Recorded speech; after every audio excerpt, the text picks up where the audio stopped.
बच्चों, online classes में आपका स्वागत है। पिछले वीडियो में हमने कुछ टॉपिक्स देखे थे, लेकिन उसी वीडियो को हम लोग दोबारा रिपीट कर रहे हैं क्योंकि कल वाला जो वीडियो था उसमें कुछ टेक्निकल एरर्स थे। ठीक है, उस कारण से वो वीडियो थोड़ा ब्लर हो गया था, साफ दिखाई नहीं दे रहा था, इसलिए हमने उस वीडियो को दोबारा बनाने का निर्णय किया। कुछ बच्चों के मैसेज आए थे कि दिखाई नहीं दे रहा है, तो इसलिए उसी टॉपिक को हम दोबारा बता रहे हैं। उसके आगे अगर समय बचता है तो उसके आगे के भी टॉपिक्स देख लेंगे। ठीक है, तो हमने पिछले वीडियो में जो देखा था वो कहाँ तक देखा था? आपने प्रिज्म से प्रकाश के अपवर्तन के बारे में देखा था। तो हमने पिछले वीडियो में प्रिज्म से प्रकाश के अपवर्तन के बारे में देखा था, और साथ में कि आपने प्रकाश के वर्ण विक्षेपण के बारे में देखा था ना?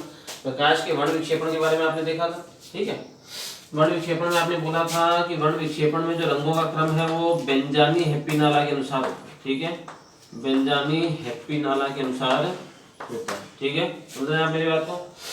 तो इसका मतलब ये बैंगनी रंग में जो विचलन होता है वो सबसे ज्यादा होता है, लाल रंग में विचलन सबसे कम होता है। ठीक है, विचलन का उल्टा आपने किया था तरंगदैर्ध्य में कि बैंगनी रंग की तरंगदैर्ध्य सबसे कम होती है, विचलन सबसे ज्यादा होता है, इसका मतलब तरंगदैर्ध्य सबसे कम होगी, और लाल रंग के लिए विचलन सबसे कम होता है, मतलब तरंगदैर्ध्य सबसे ज्यादा होती है। ठीक है, उससे बाद में आपने देखा था चाल, तो चाल होती है विचलन का उल्टा। तो बैंगनी रंग में जो विचलन है वो सबसे ज्यादा होता है, इसलिए बैंगनी रंग की किसी माध्यम में चाल न्यूनतम होती है, सबसे कम होती है। ठीक है, और लाल रंग के लिए विचलन न्यूनतम होता है, इसका मतलब लाल रंग की किसी माध्यम में जो चाल है वो अधिकतम होती है, मैक्सिमम होती है। ठीक है, सबसे ज्यादा होती है। ये था हमारे पास में, ये आपने पीछे पढ़ा था। ठीक है, अब इसी टॉपिक पे आगे देखते हैं, हम लोग आगे चर्चा करते हैं। देखो इसके बारे में क्या हो सकता है, किस रूपरेखा में हो सकता है, इसके बारे में हम विचार करें।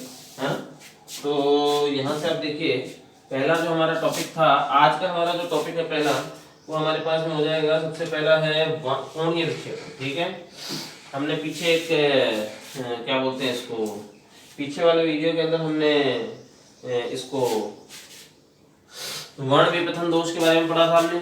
और वर्ण विपथन दोष में आपने बोला था कि ये दोष केवल और केवल लेंसेज में पाया जाता है, लेंस में पाया जाता है, दर्पण में ये दोष नहीं होता है। ठीक है, और वर्ण विपथन दोष की परिभाषा में आपने बोला था कि किसी श्वेत वस्तु का जो प्रतिबिंब होता है वो किसी लेंस की मदद से हमें रंगीन और अस्पष्ट प्राप्त होता है। ठीक है, और इस दोष को हम लोग लेंसों के इस दोष को हम क्या कहते हैं? वर्ण विपथन दोष कहते हैं। ठीक है, अब इसके बाद में अगर अपन आगे देखें तो हमारा आज का जो टॉपिक है, पहला टॉपिक है, ये मैं फिर रिपीट कर रहा हूँ। कल वाला ही वीडियो हम लोग दोबारा रिपीट कर रहे हैं क्योंकि कल वाला वीडियो थोड़ा ब्लर था, इसलिए स्पष्ट नहीं दिखाई दे रहा था। कुछ बच्चों की शिकायत आई थी, इसलिए हमें दोबारा बनाना पड़ा।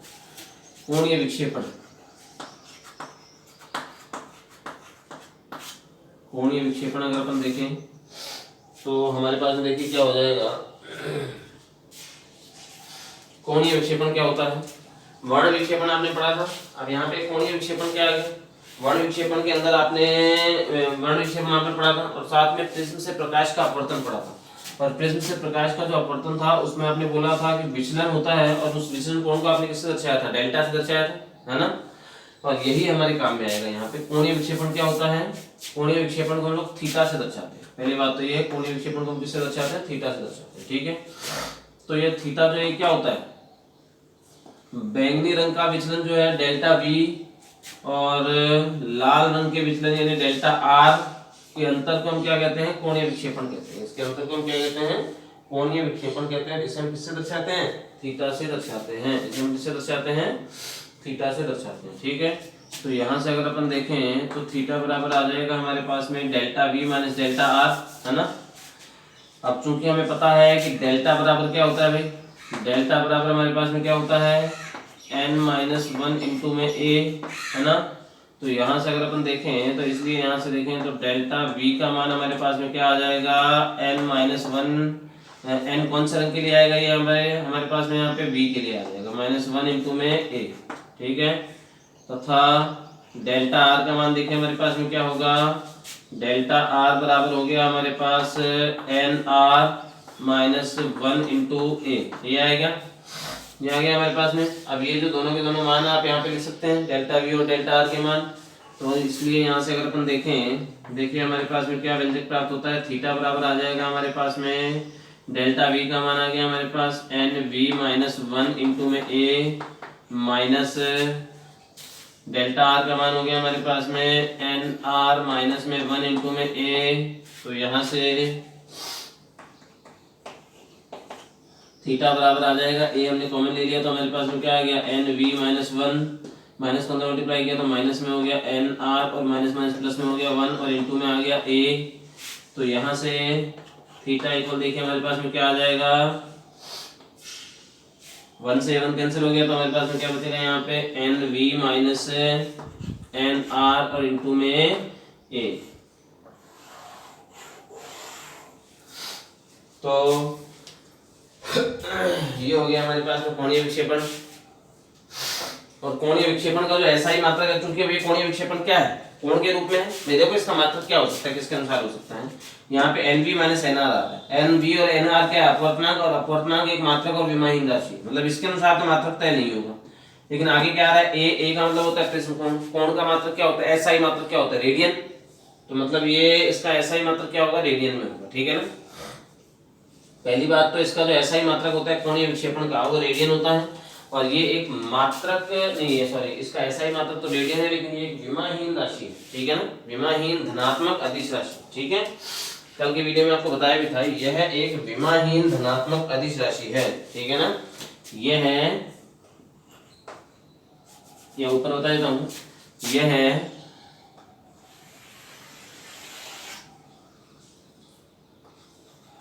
इसका एसआई मात्रक हमारे पास में क्या हो जाएगा, इसका एसआई मात्रक रेडियन है, तथा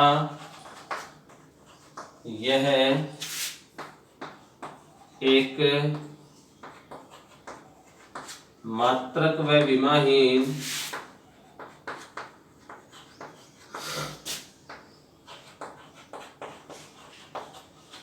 धनात्मक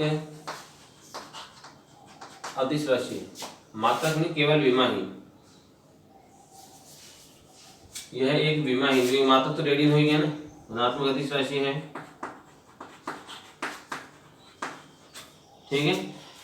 एक बात और ध्यान रखना आपका, ये जो कोणीय विक्षेपण होता है जिसको आपने थीटा से दर्शाया है, अगर इसका मान ज्यादा होगा तो स्पेक्ट्रम की चौड़ाई अधिक होगी, ठीक है ना। जो स्पेक्ट्रम आपको प्राप्त होता है ना, वर्णक्रम जो आपको प्राप्त होता है, वो अधिक चौड़ा प्राप्त होगा, चौड़ाई अधिक होगी, ठीक है। इसका मान अधिक होने पर, इसका मान अधिक होने पर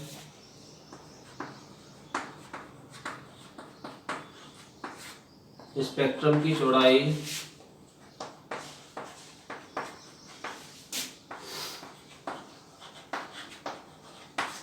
अधिक होगी,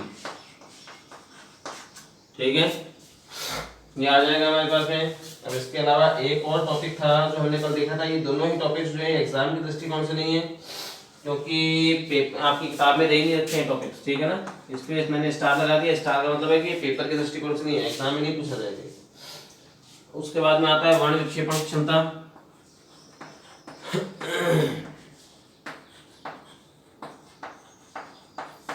वर्ण विक्षेपण क्षमता, और इसको हम लोग ओमेगा से दर्शाते हैं, ठीक है। वर्ण विक्षेपण क्षमता जो है इसको हम किससे दर्शाते हैं, ओमेगा से दर्शाते हैं। जो आपने पीछे वाला टॉपिक देखा था, इसके आधार पे हमें इस पे भी चर्चा करनी है। वर्ण विक्षेपण क्षमता ये ओमेगा से दर्शाते हैं इसको। ये क्या होता है, जो कोणीय विक्षेपण आपने पढ़ा है थीटा, उसका और पीले रंग के लिए जो विचलन होता है डेल्टा वाई, उसके अनुपात को हम क्या कहते हैं, उसके अनुपात को हम क्या कहते हैं, कोणीय विक्षेपण कहते हैं, ठीक है। वर्ण विक्षेपण क्षमता कहते हैं, जिसे ओमेगा से दर्शाते हैं, ठीक है। तो ये देखो हमारे पास में क्या आ जाएगा, जो वर्ण विक्षेपण क्षमता है ओमेगा से जिसको आपने दर्शाया था, ये क्या आ जाएगा हमारे पास में, ये आ जाएगा कोणीय विक्षेपण थीटा, और किसका अनुपात आ जाएगा, ये वर्ण विक्षेपण, क्या बोलते हैं, कोणीय विक्षेपण, यानी कि थीटा का अनुपात, थीटा और पीले रंग के लिए जो विचलन होता है, पीला रंग हमारे पास में क्या होगा, येलो, येलो का वाई ले लेंगे, तो इसके लिए विचलन है डेल्टा, कौन से रंग के लिए, येलो कलर के लिए, ठीक है ना। इनके अनुपात को हम क्या कहते हैं, कोणीय वर्ण विक्षेपण क्षमता कहते हैं, इसे हम लोग ओमेगा से दर्शाते हैं, ठीक है।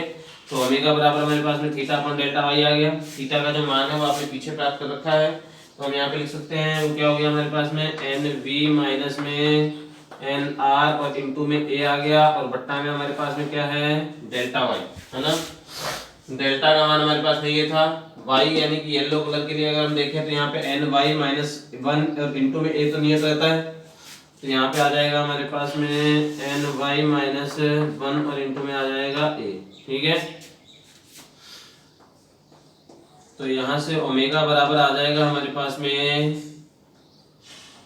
ओमेगा बराबर आ जाएगा हमारे पास में a से a कैंसिल हो गया, तो हमारे पास देखिए क्या आ जाएगा nv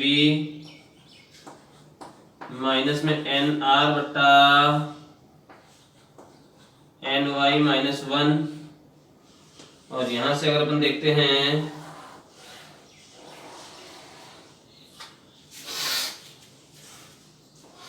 ये आ गया हमारे पास में ओमेगा का मान। ठीक है ना, ये हो गया हमारे पास में वर्ण विक्षेपण क्षमता का मान। ठीक है, लेकिन एक बात ध्यान रखना, वर्ण विक्षेपण क्षमता केवल और केवल अपवर्तनांक पर निर्भर कर रहा है। ठीक है ना, वर्ण विक्षेपण क्षमता जो है ओमेगा का मान जो है ये केवल और केवल किस पर निर्भर करता है, अपवर्तनांक पर निर्भर करता है। और अगर केवल अपवर्तनांक पर निर्भर करता है तो अपवर्तनांक का तो कोई मात्रक होता नहीं है, तो इसका भी कोई मात्रक नहीं होगा। मतलब ये एक मात्रक, यह एक मात्रक व विमाहीन धनात्मक अदिश राशि है। ठीक है ना, यह है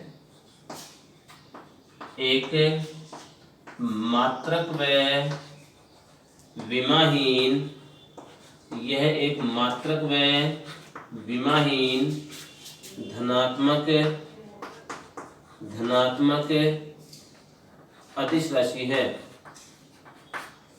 धनात्मक अदिश राशि है।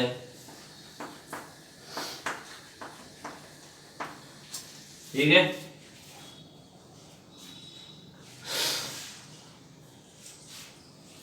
ये था हमारे पास में वर्ण विक्षेपण क्षमता के बारे में। ठीक है ना, ये जो टॉपिक्स थे मैं फिर रिपीट कर रहा हूँ, ये हमने कल पढ़े भी थे, लेकिन कल थोड़ी टेक्निकल एरर के कारण से स्पष्ट दिखाई कुछ भी नहीं दे रहा था।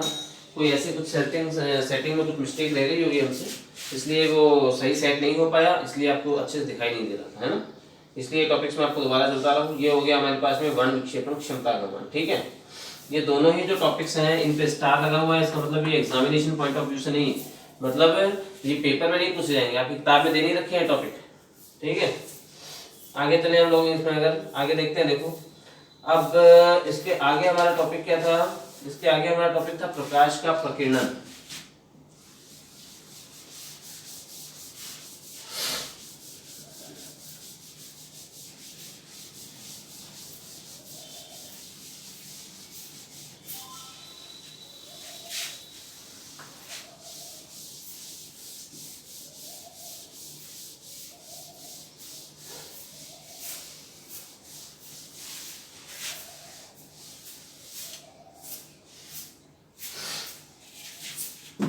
देखो अब हमारा टॉपिक है प्रकाश का प्रकीर्णन।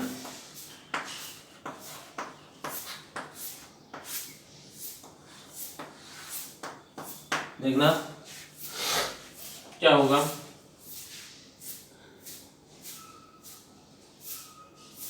प्रकाश के प्रकीर्णन के बारे में हम देखें। आपने कक्षा 10 में भी इसके बारे में पढ़ा है, हालांकि तो ज़्यादा कठिनाई नहीं होनी चाहिए हमें इसके बारे में देखने में। देखो प्रकाश का प्रकीर्णन क्या है, इसके बारे में हम देखते हैं। प्रकाश का प्रकीर्णन क्या होता है,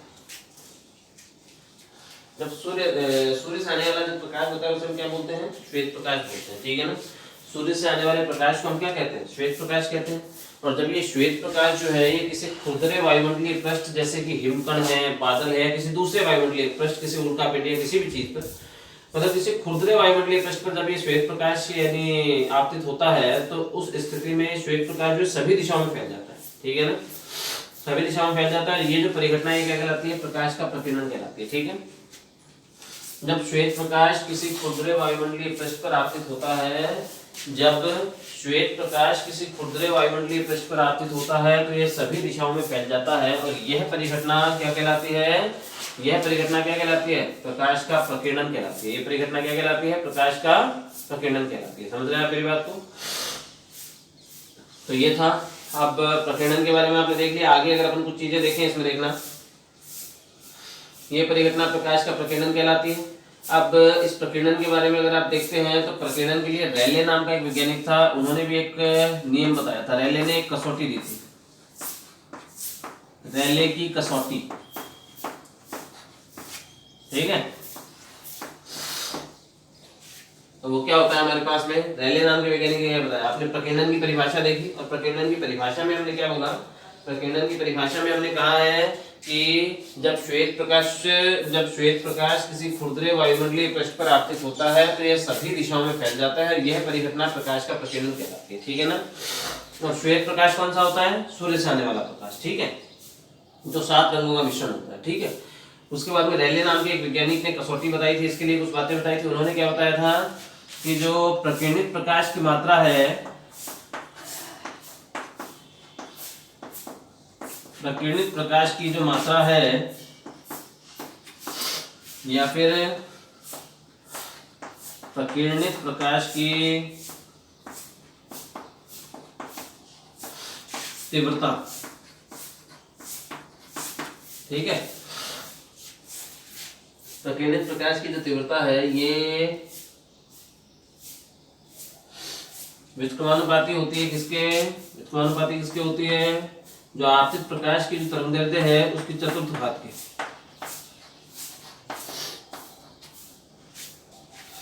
आपतित प्रकाश की तरंगदैर्ध्य की चतुर्थ घात के व्युत्क्रमानुपाती होती है, ठीक है। तो रेले नाम के वैज्ञानिक ने एक कसौटी दी थी, इसके लिए कुछ नियम बताए थे।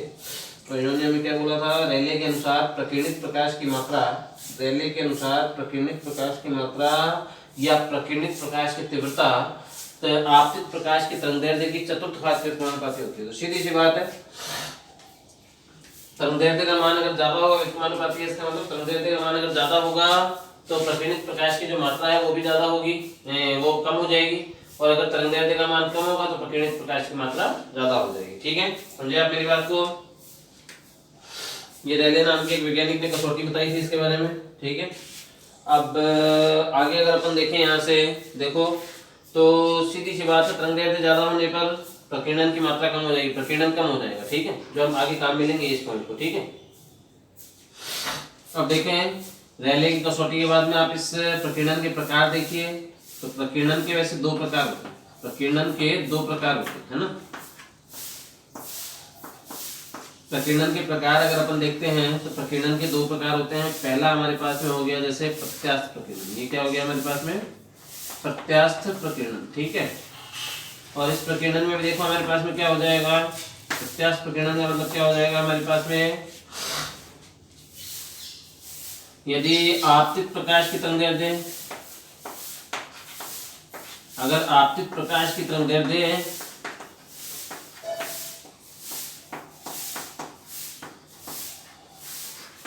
बराबर हो जाती है प्रकीर्णित प्रकाश की तरंगदैर्ध्य,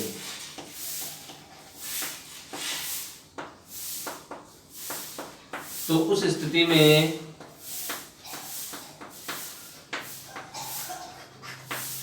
में ये जो प्रकीर्णन है ये क्या कहलाता है, प्रत्यास्थ प्रकीर्णन कहलाता है, ठीक है ना।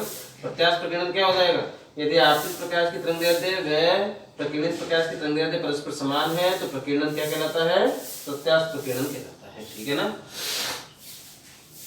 और दूसरा इसका प्रकार हो जाएगा अप्रत्यास्थ प्रकीर्णन। वो देखो हमारे पास में क्या होता है, अप्रत्यास्थ प्रकीर्णन।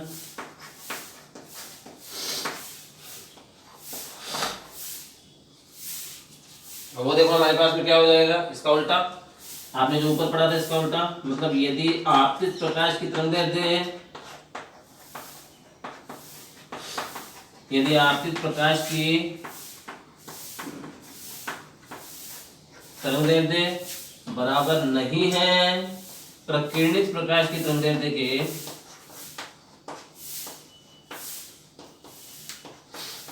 प्रकीर्णित प्रकाश की तरंगदैर्ध्य के, तो उस स्थिति में हमारे पास में प्रकीर्णन कौन सा हो जाएगा, अप्रत्यास्थ प्रकीर्णन। और इस अप्रत्यास्थ प्रकीर्णन के बारे में सबसे पहले बताया किसने था, भारतीय मूल के वैज्ञानिक चंद्रशेखर रमन ने, मतलब सीवी रमन ने बताया था, ठीक है ना। उन्हीं के नाम के आधार पर ये जो अप्रत्यास्थ प्रकीर्णन है इसे हम लोग रमन प्रभाव भी कहते हैं।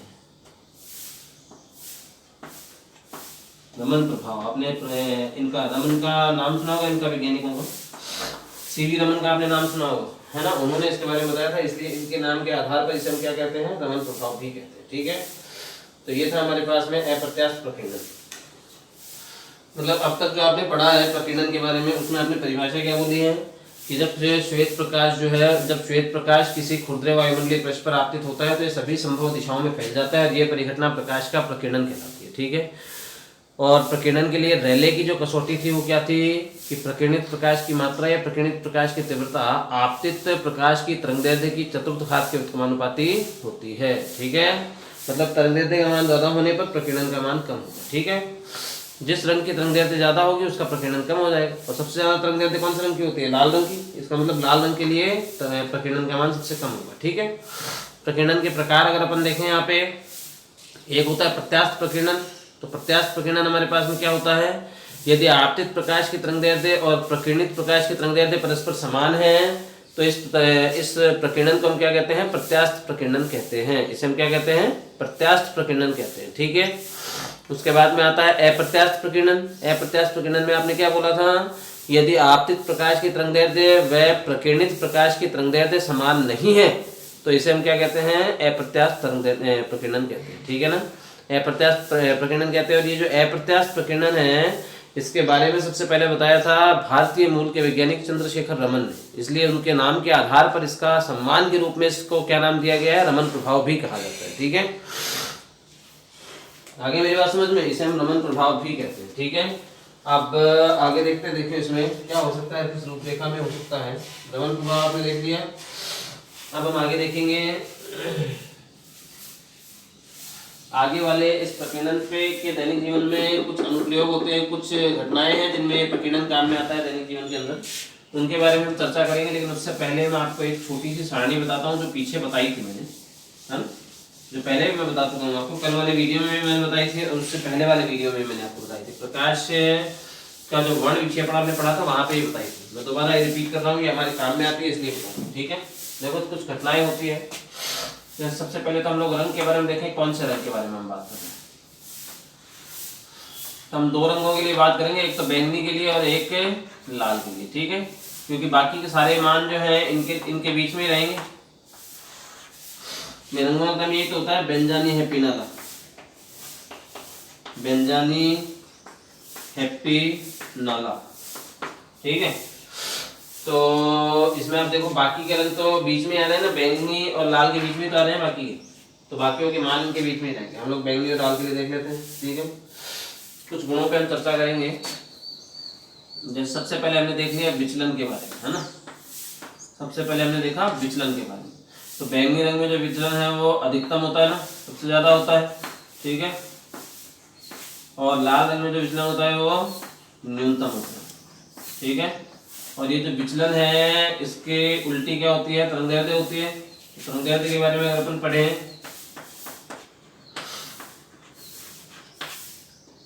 तो जो तरंगदैर्ध्य है वो बैंगनी रंग के लिए देखो विचलन अधिकतम है, इसका मतलब तरंगदैर्ध्य न्यूनतम हो जाएगी, मिनिमम हो जाएगी, है ना। तो लाल रंग के लिए विचलन न्यूनतम होने के कारण से तरंगदैर्ध्य अधिकतम हो जाती है। ठीक है, तरंगदैर्ध्य हो गई अधिकतम। और तरंगदैर्ध्य के एकदम विपरीत है आवर्ती। तरंगदैर्ध्य के विपरीत क्या है हमारे पास में? आवर्ती। तो यहां से अगर अपन देखें बैंगनी रंग की तरंगदैर्ध्य न्यूनतम है, तरंगदैर्ध्य न्यूनतम होने का मतलब हो गया इसकी आवर्ती जो है वो कितनी हो गई? अधिकतम हो गई। ठीक है, और लाल रंग के लिए तरंगदैर्ध्य अधिकतम है, इसका मतलब इसकी आवर्ती न्यूनतम हो गई। ठीक है, अब उसके बाद में अगर अपन देखते हैं आवर्ती के बाद में, जैसे आगे हमारे पास है प्रकीर्णन, और प्रकीर्णन के लिए रेले नाम के वैज्ञानिक ने जो कसौटी बताई थी आपको उसके बारे में विचार कीजिए। जो नियम आपको बताया गया था कि जो प्रकीर्णन होता है वो आपतित प्रकाश की तरंगदैर्ध्य की चतुर्थ घात के समानुपाती होता है। मतलब तरंगदैर्ध्य ज्यादा होने पर प्रकीर्णन का मान कम होगा और तरंगदैर्ध्य कम होने पर प्रकीर्णन का मान ज्यादा होगा। ठीक है, तो आप देखिए यहाँ पे बैंगनी रंग के लिए जो तरंगदैर्ध्य है वो न्यूनतम होती है ना, और बैंगनी रंग के लिए तरंगदैर्ध्य न्यूनतम होने का मतलब है कि इसका प्रकीर्णन जो है वो अधिकतम हो जाएगा, है ना। और लाल रंग के लिए जो तरंगदैर्ध्य है वो अधिकतम होती है, इसका मतलब इसका प्रकीर्णन न्यूनतम हो जाता है। ठीक है, सबसे कम प्रकीर्णन तो कौन से रंग का होगा? लाल रंग का होगा। और सबसे ज्यादा प्रकीर्णन कौन से रंग का होगा? बैंगनी का होगा। मतलब इसका प्रकीर्णन सबसे ज्यादा है और सबसे कम किसका है? लाल का। मतलब ये प्रकीर्णन का घटता क्रम हो गया। बैंगनी से कम किसका हो गया? जामुनी का। जामुनी से कम नीले का, नीले से कम हरे का, हरे से कम पीले का, पीले से कम नीले का और नारंगी का, और नारंगी से कम लाल का। सबसे कम होता है लाल का। ठीक है। प्रकीर्णन के बाद में जैसे आपने देख लिया चाल, तो जो चाल होती है वो उल्टा होती है, विपरीत होती है, विक्रम होती है किसका? विचलन का। चाल जो है वो विचलन का विक्रम है। ठीक है। तब चूंकि बैंगनी रंग के लिए जो विचलन है वो अधिकतम है, इसलिए इसकी जो चाल है वो न्यूनतम हो जाएगी। ठीक है।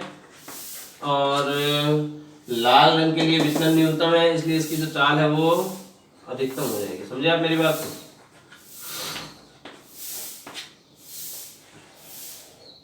है ना। उसके बाद में आ जाएगा हमारे पास में अपवर्तनांक।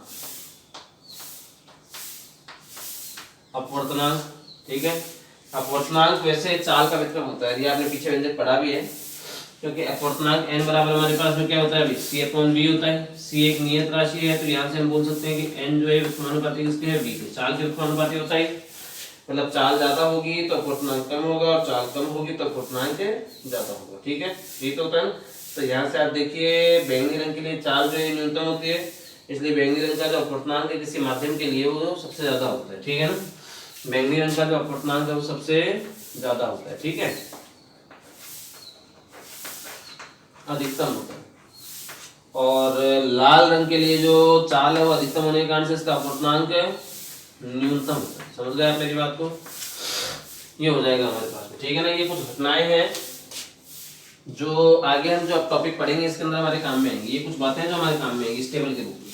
6 घटनाएं आपको 6 राशि के बारे में बताया है। 1 2 3 4 5 और 6 के बारे में बताया आपको। यहाँ ये ध्यान रखना कि बाकियों के लाल और बैंगनी रंग के लिए तो आपने इनके मान देखे, बाकियों के लिए जो इनके मान होंगे वो बीच में रहेंगे। इनके लाल और बैंगनी के बीच में तो चलते हैं ना।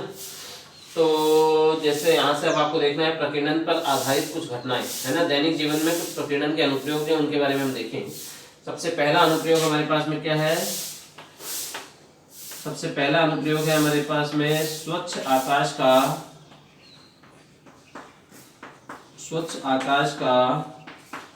नीला रंग। स्वच्छ आकाश का नीला। तो देखिए यहाँ से हमारे पास में क्या हो सकता है। स्वच्छ आकाश का नीला रंग क्या होता है, इसके बारे में हम विचार करें तो देखो, आपको ये पता है जो रंगों का जो क्रम होता है वो कैसा होता है? बेंजानी हेपिनाला के अनुसार होता है। होता है क्या?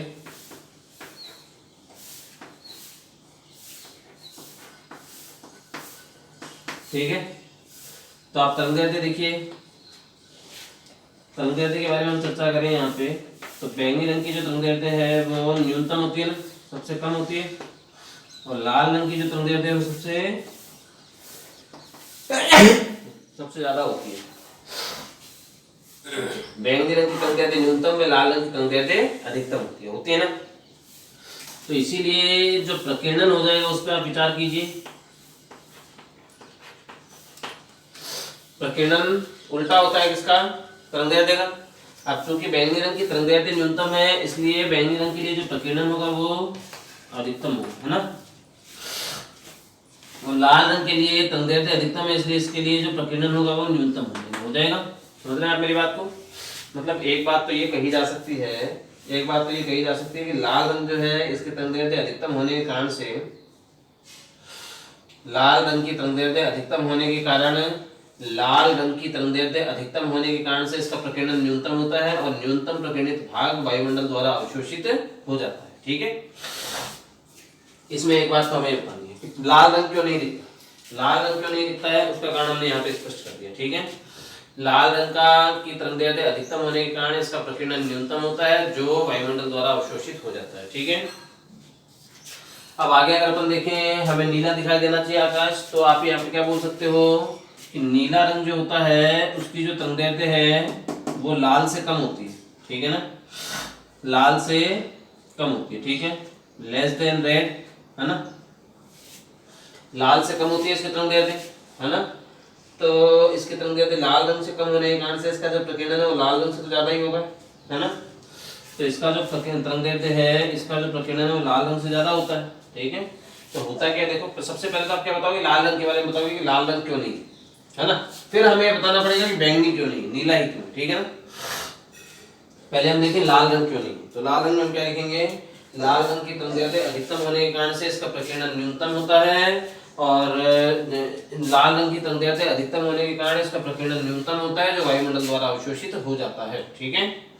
और इसके आगे हम क्या लिखेंगे, नीले रंग की तरंगदैर्ध्य लाल रंग से कम होने के कारण इसका प्रकीर्णन लाल रंग से अधिक होता है, लाल रंग से अधिक होता है। परंतु वास्तव में बैंगनी रंग की तरंगदैर्ध्य नीले रंग से भी कम होती है, सबसे कम ही होती है बैंगनी रंग की। परंतु वास्तव में बैंगनी रंग की तरंगदैर्ध्य लाल रंग से भी कम होने के कारण से इसका प्रकीर्णन लाल रंग से भी नीले रंग से भी अधिक होता है, ठीक है। इसमें हम क्या लिखेंगे, बैंगनी रंग की तरंगदैर्ध्य नीले रंग से भी कम होने के कारण से इसका प्रकीर्णन नीले रंग से भी अधिक होता है, सबसे ज्यादा होता है इसका प्रकीर्णन। परंतु हमारी आंखें नीले रंग के लिए अधिक संवेदनशील होती हैं, अधिक सुग्राही होती हैं, इस कारण से हमें आकाश कैसा दिखाई देता है, नीला दिखाई देता है, ठीक है। इसीलिए हमें आकाश कैसा दिखाई देता है, माफी चाहेंगे, इसीलिए हमें आकाश कैसा दिखाई देता है, नीले रंग का दिखाई देता है। समझ रहे हैं आप मेरी बात को।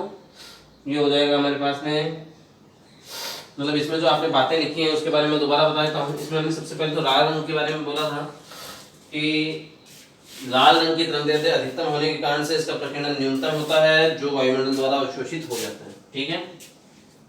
फिर हमने बोला नीले रंग की तरंगदैर्ध्य लाल रंग से कम होने के कारण इसका प्रकीर्णन लाल रंग से अधिक होता है, परंतु वास्तव में बैंगनी रंग की तरंगदैर्ध्य नीले रंग से भी कम होती है, जिस कारण से इसका प्रकीर्णन नीले रंग से भी अधिक होता है। परंतु हमारी आंखें नीले रंग के प्रति अधिक सुग्राही होती हैं, इस कारण से हमें आकाश कैसा दिखाई देता है, नीला दिखाई देता है, ठीक है। ये हो गया हमारे पास में स्वच्छ आकाश के नीले रंग का कारण, ठीक है ना। स्वच्छ आकाश के नीले रंग का कारण क्या है, हमें स्वच्छ आकाश नीले रंग का क्यों दिखाई देता है, क्योंकि हमारी आंखें नीले रंग के लिए अधिक संवेदनशील होती हैं, अधिक सुग्राही होती है। वास्तव में अगर ये सुग्राहिता वाला फैक्टर नहीं होता ना, तो वास्तव में हमें कैसा दिखना चाहिए था आकाश, बैंगनी दिखना चाहिए था, लेकिन हमारी आंखें जो है वो नीले रंग के लिए अधिक सुग्राही थी, इसलिए हमें ऐसा दिखाई दिया, ठीक है। दूसरा, अंतरिक्ष यात्री को जो आकाश है वो काला दिखाई देता है, अंतरिक्ष यात्री को जो आकाश है वो काला दिखाई देता है।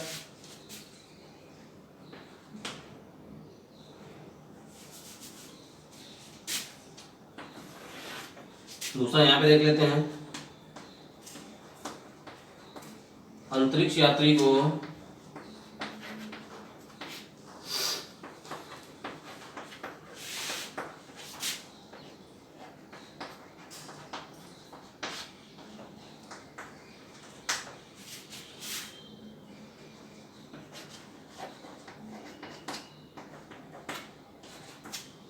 अंतरिक्ष यात्री को आकाश काला क्यों दिखाई देता है, स्वच्छ आकाश आप बोल रहे हो नीला दिखाई देता है, लेकिन अंतरिक्ष यात्री को आकाश काला क्यों दिखाई देता है।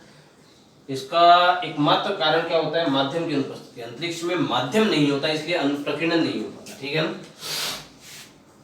प्रकीर्णन नहीं होता, इसलिए आकाश कैसा दिखाई देता है, कैसा दिखाई देता है, काला दिखाई देता है। मतलब इसका जो एकमात्र कारण है वो क्या है हमारे पास में, माध्यम की अनुपस्थिति,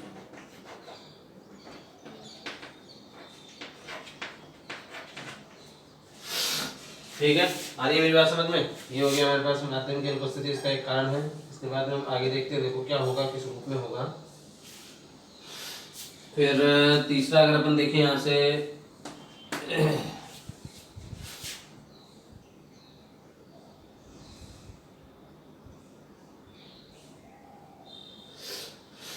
तो तीसरा अगर अपन देखें यहाँ से, दो फैक्टर आपने देख लिया। तीसरा है हमारे पास में बादलों का सफेद रंग, बादलों का सफेद रंग, ठीक है। वो देखो हमारे पास में क्या होगा, बादलों का सफेद रंग क्या होगा हमारे पास में, इसके बारे में अपन चर्चा करते हैं। देखो,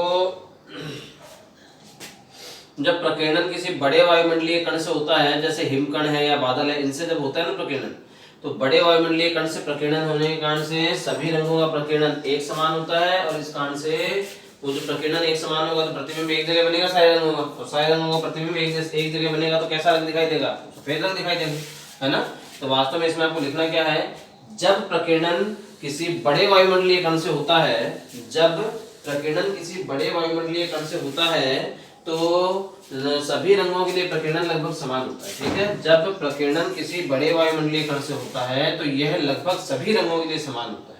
इस कारण से बादल कैसे दिखाई देते हैं? सफेद दिखाई देते हैं। जब प्रकीर्णन किसी बड़े वायुमंडलीय कण जैसे हिमकण या बादल आदि से होता है, जब प्रकीर्णन किसी बड़े वायुमंडलीय कण जैसे हिमकण, बादल आदि से होता है तो यह सभी रंगों के लिए समान होता है। इस कारण से हमें बादल कैसे दिखाई देते हैं? सफेद दिखाई देते हैं। ठीक है, चौथा देखिए आप इसमें कारण।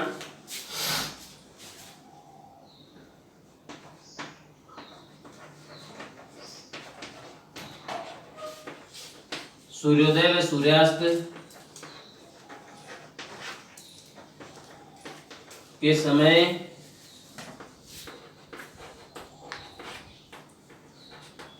सूर्य का रक्ताभ दिखाई देना।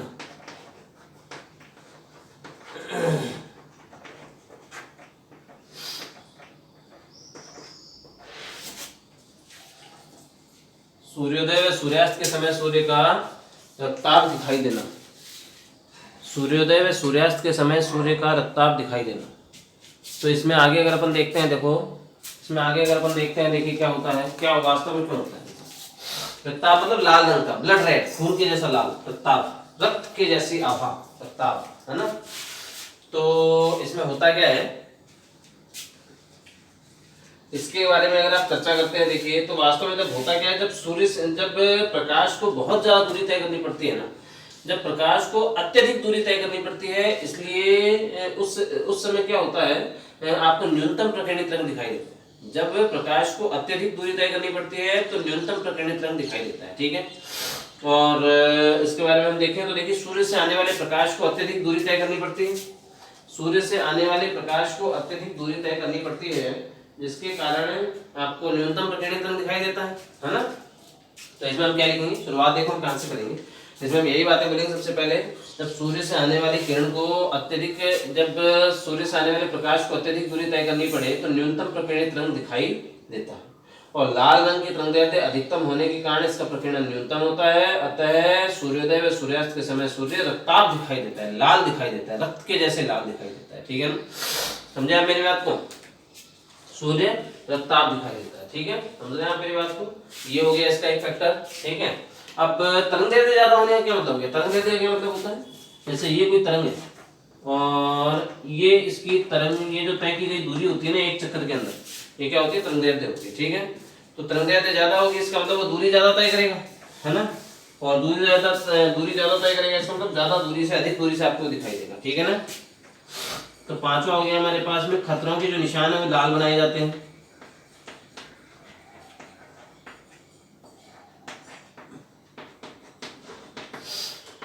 खतरों के निशान का लाल होना, नहीं आपको मेरी बात?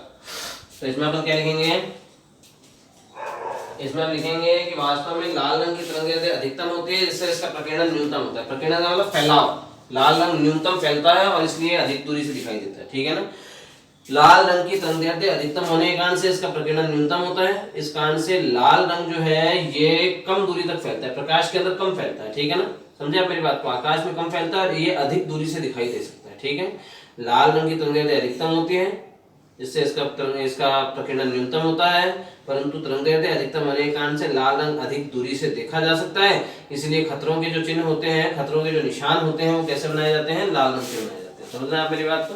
खतरों के निशान लाल रंग के बनाए जाते हैं। ठीक है, ये वो टॉपिक्स थे जो आपने कल वाले वीडियो में चर्चा की थी जिनके बारे में, लेकिन कल वाले वीडियो में कुछ दिक्कतें थी, इस कारण से ये टॉपिक आपको रिपीट किए गए हैं। अब इसके आगे वाला जो टॉपिक रहेगा वो हमारे लिए कौन सा होगा? इसके आगे वाला जो टॉपिक होगा वो हमारे लिए होगा रेनबो, यानी कि इंद्रधनुष। ठीक है, इंद्रधनुष देखने के बाद में हमारा टॉपिक आ जाएगा प्रकाशिक यंत्र का, और जो प्रकाशिक यंत्र है वो तीन प्रकार के होते हैं, एक तो मानव नेत्र है, एक सूक्ष्मदर्शी और एक दूरदर्शी है, और फिर उसके बाद में चैप्टर कंप्लीट हो जाएगा। समझ रहे हैं आप मेरी बात को? तो मतलब सबसे पहला जो हमारा टॉपिक था वो कौन सा था? मानव। इसके बाद में जो हमारा टॉपिक आएगा वो कौन सा आएगा? इंद्रधनुष का आएगा। ठीक है, इंद्रधनुष के उस टॉपिक के कंप्लीट होने के बाद में प्रकाशिक यंत्र शुरू हो जाएंगे, और वहां से आ जाएगा नेत्र के बारे में। नेत्र के बारे में देखने के बाद में सूक्ष्मदर्शी आ जाएगा, सूक्ष्मदर्शी के बाद में आ जाएगा दूरदर्शी, और यही टॉपिक्स थे हमारे सिलेबस में। ठीक है, उसके बाद में चैप्टर हो जाएगा कंप्लीट, फिर हम अगला चैप्टर देखेंगे। पहले न्यूमेरिकल्स करेंगे इस चैप्टर में। ठीक है, समझ रहे हैं आप मेरी बात को? तो ये था हमारे पास में, ये क्या था हमारे पास में, उस कल वाले वीडियो का टॉपिक का जो सॉल्यूशन था जो आपने कल देखे थे, लेकिन अस्पष्टता के कारण से आपको समझ में नहीं आ पा रहे थे। ठीक है, आज देखिए और अच्छे समझिए। बाकी के जो टॉपिक्स हैं उनकी चर्चा हम अगले वीडियो में करेंगे। धन्यवाद।